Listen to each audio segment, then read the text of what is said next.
Hey guys, what's going on? My name is Anton, and welcome to today's video for Honkai Star Rail. Now, what are we going to be doing today? Well, today we're going to be talking about the characters that are coming out in 1.3 for Honkai. The two new 5 stars and the new 4 stars. So, Imbibitor Lunae and Fu mostly, but also a little bit about Lynx. I want to be talking about how much I think these characters are worth pulling for. Because in my opinion, I feel like a lot of us have had our resources drained a bit from both Blade and Kafka recently. So a lot of us, myself included, are a little bit low on both Jade and pulls in general. So we're all starting to be a little bit more thrifty because after this patch, we have Topaz and we have Jingliu coming out. And that's not even talking about leaked characters coming out, which I don't talk about on my YouTube channel. But if you want to look at the leaks, then really just go to Google and type in Honkai Star Rail leaked characters and you can find them. But basically what I'm getting at is we have a lot of characters coming up and our pulls, our wallets are getting a little bit tight. So I wanted to try and give my opinion on whether or not I think it is worthy for you to pull for these upcoming 5 stars and reasons why you should or should not. So we'll talk about the banner and we'll talk about the characters. Now, the first one we'll talk about the new 5 star, Dan Heng. He's already out in the game, in fact, and we can actually make some really good conclusions because he's out by now, in fact. So, Imbibitor Lunae, 5 star Dan Heng. He is an imaginary character. He is also a destruction character, and he is pretty solid in my opinion. He's here alongside his banner with Yukong, Asta, and March. Real quick before we talk too much about Imbibitor Lunae, let's talk about the 4 stars in his banner. First off, we have Yukong. I really like Yukong. I personally probably underrate Yukong. I think she's really good, but I think I do underrate her. I think she's also really good with Imbibitor Lunae himself as well. I do think she is a little bit difficult to build compared to other supports though, because of speed tuning, difficult to build compared to someone like just Tingyun or Asta or Pella. If you don't know what speed tuning is, basically you're trying to get your Yukong to act before the damage dealers, so you want her to have her ults buff, her roaring bowstrings buff up for your damage dealer to do as much damage as possible. Next up we got Asta. Asta's always great. I can never praise her enough. Not even that skill point demanding too, which is something Imbibitor loves. Plus everyone loves her ult, everyone loves more speed, more turns, more damage, and her Eidolons are really, really good too on top of that. Then we have March. Honestly, I like March. I think she's really strong, of course, especially with Clara. Her E6 is nice too, giving you a mini heal, so her Eidolons are great. Also has a cleanse. Problem is she does kind of get pushed out of a lot of teams by Japard, but she is also relatively SP efficient for a support. Again, something else that Imbibitor likes. And Freeze as a break is pretty solid too. Now let's talk about Imbibitor. So, like I said earlier, he gives an insane amount of damage, and not just single target damage, but AoE. So this is pretty good. And the reason for that is recently in Honkai, for late game stuff, end game stuff, whatever you want to call it, MOC basically, and Simulated Universe, you've been kind of needing AoE. You can try to use some single target damage like just 4 star Dan Heng or Su Shang, but it does feel bad to not have just some kind of AoE. So, this is why things, in my opinion, like Kafka, Jing Yuan, Blade, and now Imbibitor Lunae, they look really good on paper and are also really good in practice. Now, what else about him, though? Well, here's the thing. He's just a damage dealer, though. If you already have 2 strong damage dealers, in my opinion, like 2 top tier ones, say like, Blades, Kafka, Zila, you can consider skipping Imbibitor Lunae. Yes, he's doing a lot of damage, but, Blade, Kafka, Zila, Jing Yuan, they're all doing enough, and they're all fulfilling that AoE damage necessity as well. Maybe, though, even if you have 2 strong damage dealers, basically you have 2 teams for MOC, maybe you still want to consider picking up because you just want imaginary damage. Imaginary damage on a damage dealer is still relatively rare with Imbibitor coming in. Sorry.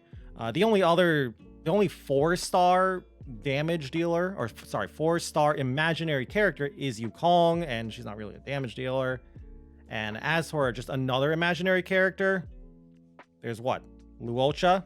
He's not really doing damage, he's a healer. And there is Welt, but in all honesty, while you can build Welt as a damage dealer, in my opinion, Welt is better as a sub DPS, especially actually with Imbibitor. That is a little bit skill point hungry though. So I do think that is a pretty nice team, you know, Imbibitor Lunae, Welt as a support / sub DPS, and Yukong in there. And before you say like, well, isn't he skill point hungry? Skill point hungry, that's like, you always hear people saying he's very skill point hungry. Well, one, his kit does actually help him out. We'll talk about his kit in a little bit, in fact. But his kit helps him manage that.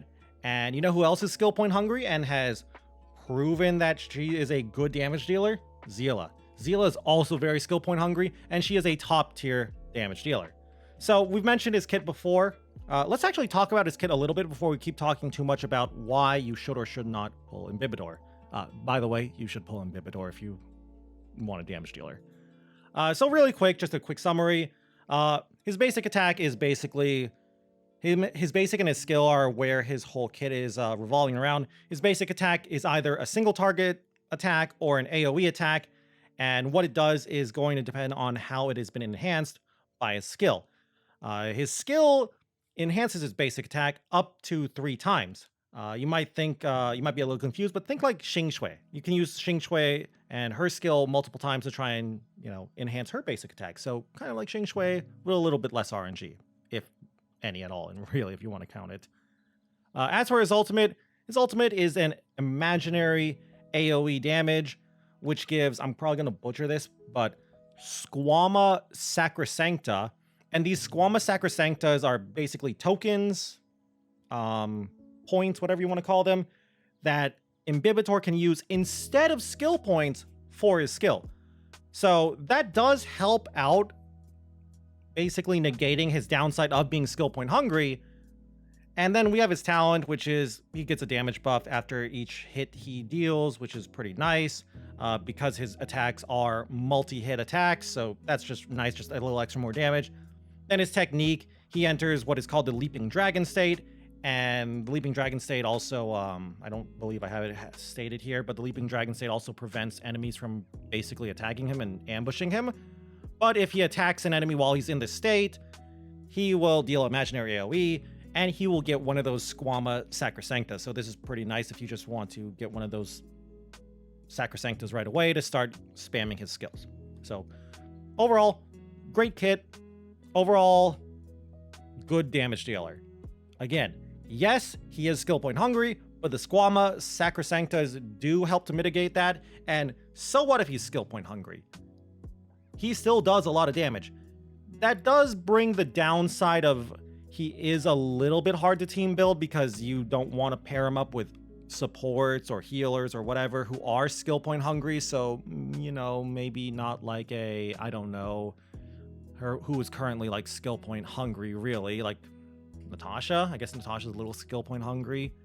But yeah, you do have to be a little bit careful with who you pair him up with.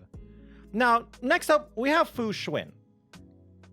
This is a character I can't wait for, but we can't talk about Fu Xuan as much because we don't know everything about her yet, but we'll talk about her banner first. So, Fu Xuan, imaginary sustainer, imaginary, just a great character, I think, in my opinion. Alongside her banner, we have Lynx, Hook, and Pella. Lynx I'll probably talk about the most. Lynx is probably the most important of these 4 stars for you because, one, she's a new character, so obviously you don't have her.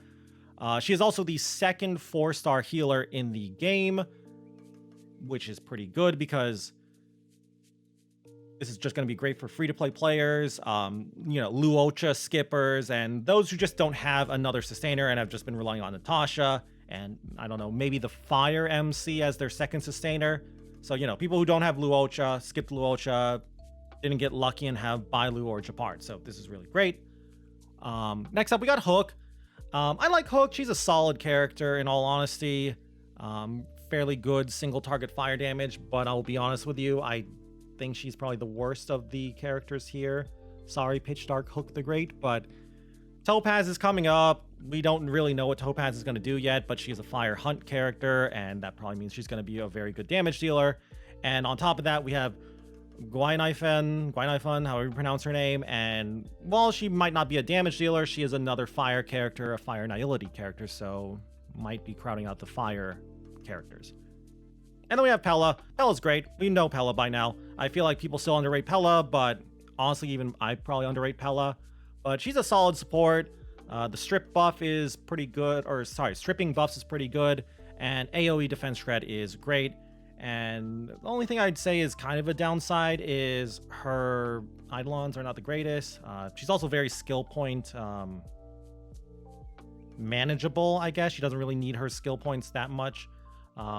Back to the Eidolons, though, I will say her E4 is pretty good, though. So if you, especially if you're going for ice damage dealers, because I believe it's a 12% ice resistance reduction. I can't remember the exact amount. I think it's 12%.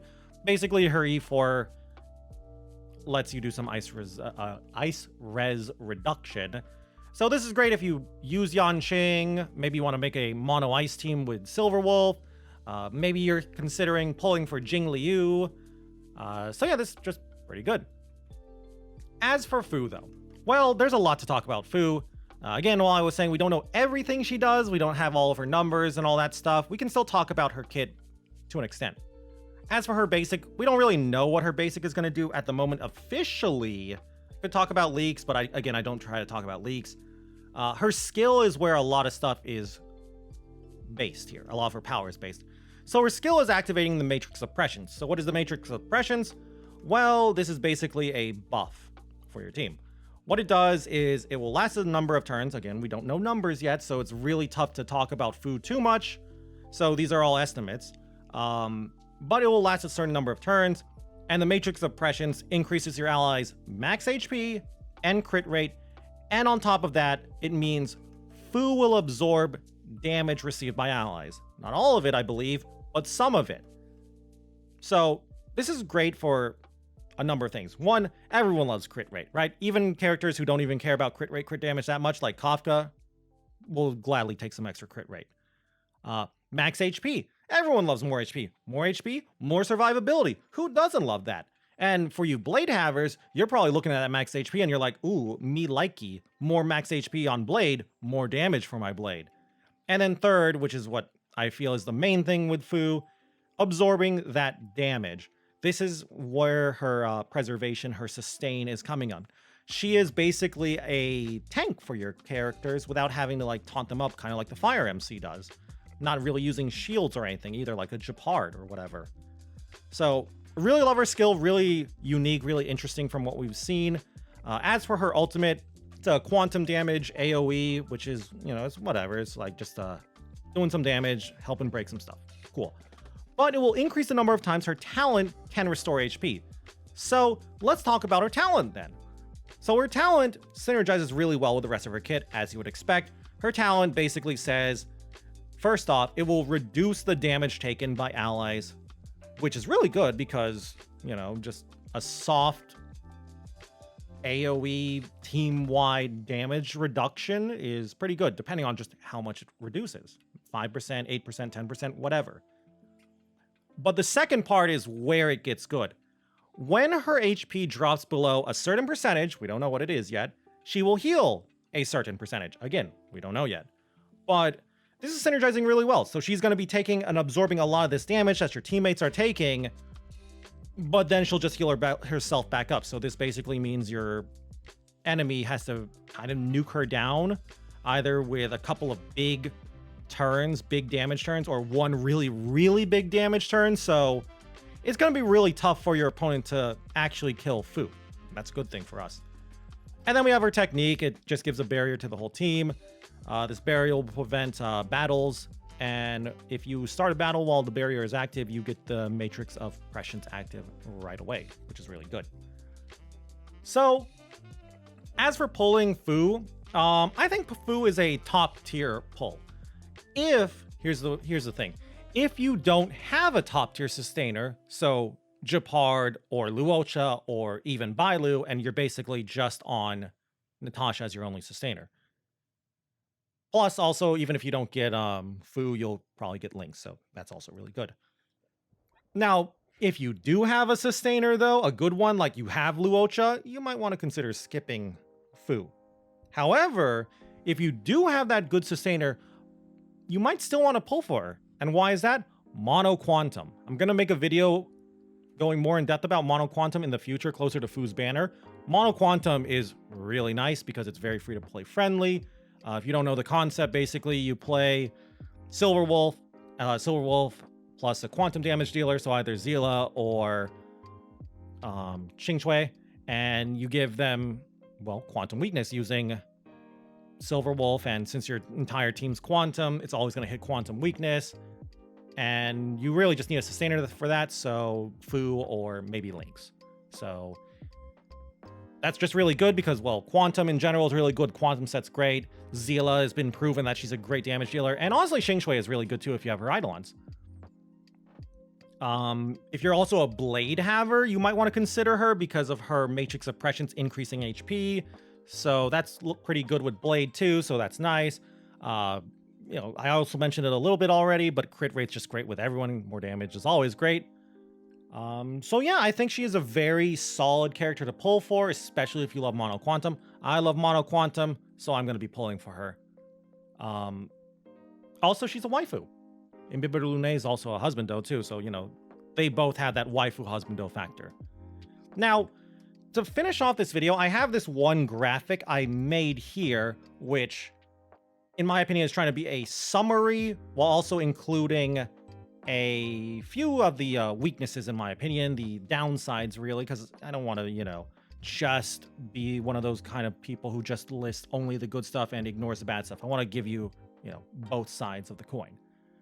So for Imbibitor, we'll start off with him. Again, it's a summary, so I've already mentioned this stuff, but basically, pull Imbibitor if you just want a good imaginary damage dealer, or you just don't have two top-tier damage dealers.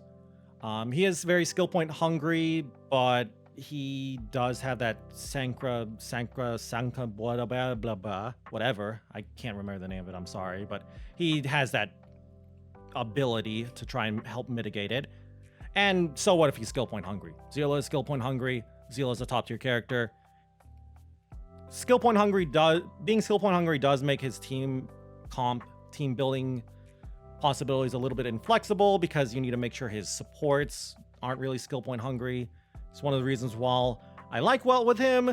Welt's also kind of skill point hungry as a support, I feel, in my personal opinion. And then we have Fu. Fu is just a really good sustainer. I'd say if you just want a strong sustainer and don't have two good sustainers, you should pull for her. Or if you just like Mono Quantum in general. She does like a cleanse though, so you might want to be a little bit careful of that if you're getting some content that just really wants a cleanse. Also, since we don't have the exact numbers out, she might not be able to solo sustain teams, which might be a bad thing, but maybe with other characters, that might not be a problem. If it's even a problem at all. Again, we don't really know if she's able to or not yet. Anyway, that's going to be it. Personally, for me, I'm skipping Imbibitor, and that's because I am personally a little low on funds, a little low on Jade, a little low on rolls, whatever you want to call it. And I really want to pull on both Jingliu and Topaz banners, so I'm skipping on 5-star Dan. I'm skipping on Imbibitor to try and get Fu Xuan, Topaz, and Jingliu. Hopefully they all come home, but I won't be surprised if I miss a 50-50. I will be pulling on Fu, though, for two reasons. One, I don't really have a second sustainer. And two, I really like Mono Quantum. Also, she's a waifu. So that's what I'm going to be personally doing. I'd love to hear your opinion, though. Maybe you disagree with me. Maybe you think Fu Xuan's mid or even trash. Maybe you think Imbibitor Lunae is being overrated and overhyped. I would very much disagree with you if you said that. I think he's really, really good. But yeah, I'd love to hear your opinion. I'd also love to hear what you yourself are going to do on this patch and in the future patches? Are you maybe doing what I'm doing and skipping one of these characters to pull for other characters, even though you like them both? Are you busting out the credit card to start swiping the credit card to get these characters? Tell me, I'd love to hear. And if you guys just enjoyed the video in general, I'd love it if you could leave a like or a comment down below in the comments, of course. It always helps me out and it always helps out the channel. And if you guys want to keep up with the Honkai Star Rail content, you can always go and subscribe to the channel as well. And if you want to talk to me or talk to other people about Honkai and other stuff, you can always go and join my Discord. There's always a pinned comment down below. And if you want to watch me play some Honkai Star Rail, you can go and check me out over on Twitch at twitch.tv/Zenitton, where I stream pretty much every single day. Anyway, though, with that all said and done, thank you all again once more for watching this video. And until I see you guys in the next one, bye.